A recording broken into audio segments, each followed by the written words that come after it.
পিছন দিক থেকে এসে অতর্কিতভাবে হামলা করছে। কোন দল এটা করছে আমি নাম বলতে চাই না। থানার ওসিকেও ফোন দিছি, উনি অস্বীকার করতে পারবে না। দিনের বেলায়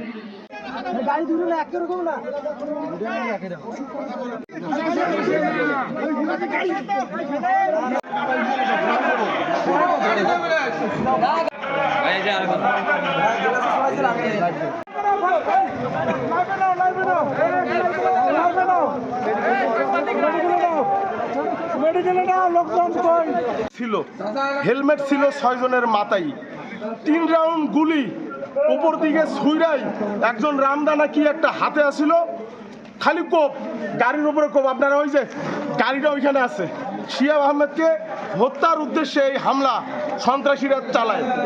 শিহাব আহমেদকে হত্যা, পরিকল্পিতভাবে হত্যা।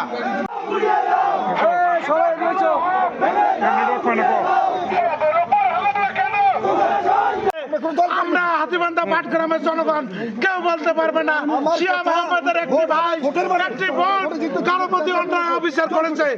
আমরা জনগণের কাছে বিচার চাই, প্রশাসনের কাছে বিচার চাই, দেশবাসীর কাছে বিচার চাই।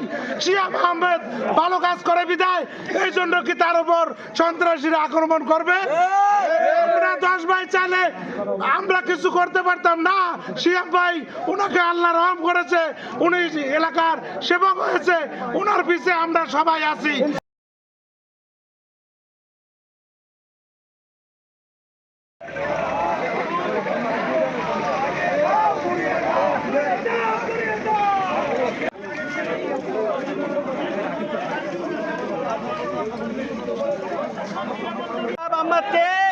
জোড়া পুকুরে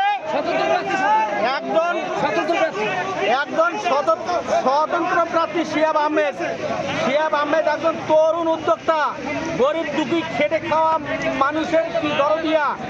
শিহাব আহমেদ অনেক মানুষকে সহযোগিতা করে, সাহায্য করে, সেই জন্য শিহাব আহমেদ যাতে এমপি হতে না পারে, শিহাব আহমেদকে মেরে ফেলার ষড়যন্ত্র করেছে।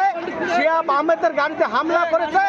যারা হামলা করেছে তাদের বিচার চাই, তাদেরকে অবিলম্বে গ্রেফতার করা হোক।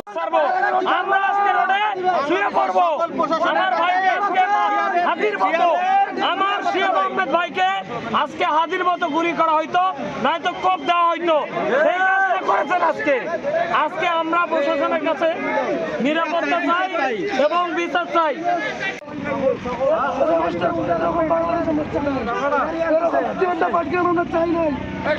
আমি একটু জোরে চিল্লাচিল্লি করছি, আমার মাথা চক্কর দিচ্ছে, আমি পড়ে গেছি। আমি তো পাটগ্রাম থেকে আসছি।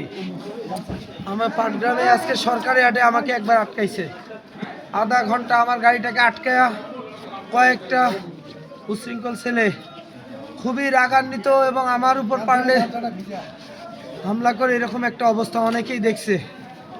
তারপরে আমি কিছু বলিনি, আমি আমার লোকজনকে বলছি তোমরা শান্ত থাকো, মারামারি এগুলা করলে আমাদের জন্য নেগেটিভ, আমরা এগুলোতে যদি যাই আমাদের নিজেদের ক্ষতি হবে।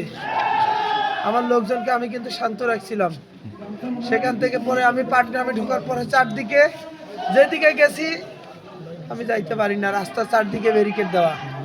আমরা যেদিকে গেছি ওই দিকে ব্যারিকেড করে আমরা ঘুরে পাটগ্রামের বাইপাস দিয়ে এখানকার ঘটনাটা একটু বলবেন। এখানকার ঘটনাটা ওইদিকে সারাদিন আসছি, কিন্তু যেখানে গেছি সেখানে একটা করে বাধার সম্মুখীন হয়েছি। কোন দল এটা করছে আমি নাম বলতে চাই না, কিন্তু ভাই আমি তো কারো ক্ষতি করি নাই। এখানে কি হলো? এই যে আমি এখানে আসছি, আমি পাটগ্রামে ওসমান হাদিকে নিয়ে একটা কথা বলছি। আমি বলছি আমি সারাদিন কয়েকবার ম্যাজিস্ট্রেটকে ফোন দিছি, ফোন দিয়ে বলছি দেখেন আমার উপর যে কোনো সময় হামলা হতে পারে, কারণ আমাকে 2 বার আজকে আটকাইছে। আমি তাদের কাছে সহযোগিতা চাইছি।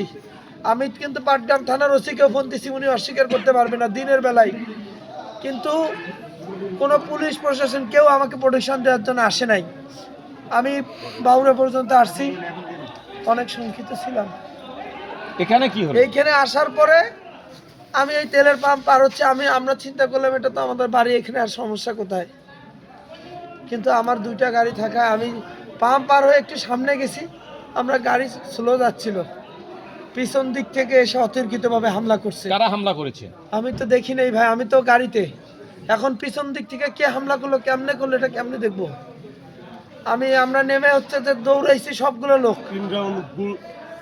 এখন কি গুলি মারছে না রামদা দিয়ে কোবাইছে না কি করছে আমি কিছু দেখি নাই। আমরা আমাদের আমার মাথা প্রিয় দর্শক